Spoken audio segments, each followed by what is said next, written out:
Hey guys, True Grit Scott, Bulletproof Saws and Bluesaws.com. I was just doing this 660 real quick. It came in late in the day and I'm trying to get it shipped out today. A lot of the stuff we do with running them might add a day on, but oftentimes it doesn't. Like I said, this came in the afternoon. I have the post office pickup and UPS pickup early in the afternoon. Sometimes it's a little bit later, but if I can get the saw out the same day, I do. And I'd say, geez, has to be 90% of stuff.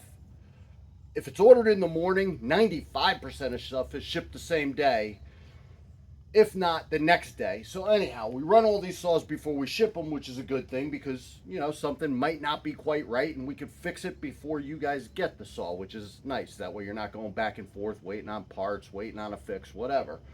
So I had a question just recently on the 660s about oiling. You guys, a lot of guys know this, some guys don't. On the bottom of the saw, there's a little screw hole or a little flathead that you could pop in there right here. And that, some of the saws, not all of them, it depends on the model, show you which way you have to turn it to turn up the oiler so it oils more or less. If you turn it clockwise, it'll oil more. You turn it counterclockwise, it'll oil less.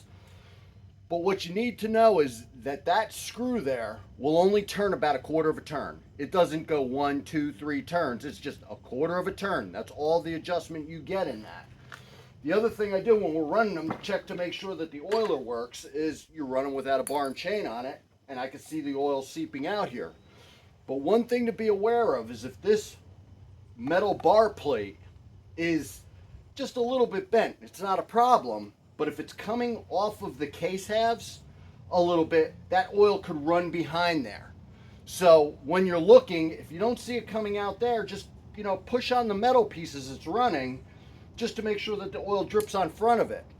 When you put your bar and your clutch cover on and you tighten the nuts down, that's not going to happen because it's going to push it up against the case half.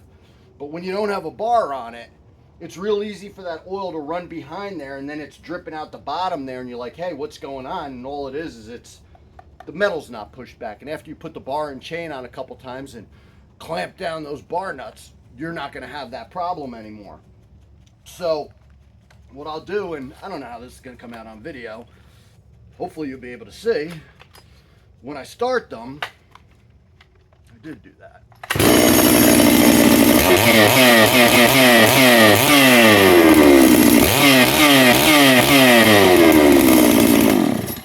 And you can see oil flowing out of it. Yeah, I know, I don't have a handle on it, which is actually a good check for us because I'm holding it by the brake handle, which, listen, I'm not telling you guys to hold them by the brake handle, but I know there's not a crack in that. I know it's put in right. I know it's functioning right.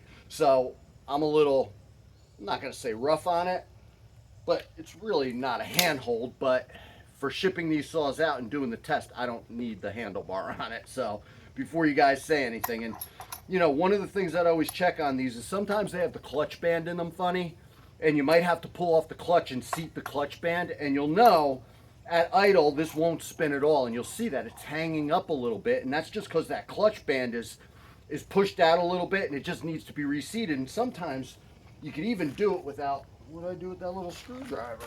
There it is. Sometimes you can even get to it without taking the clutch off and just make sure it's popped in there.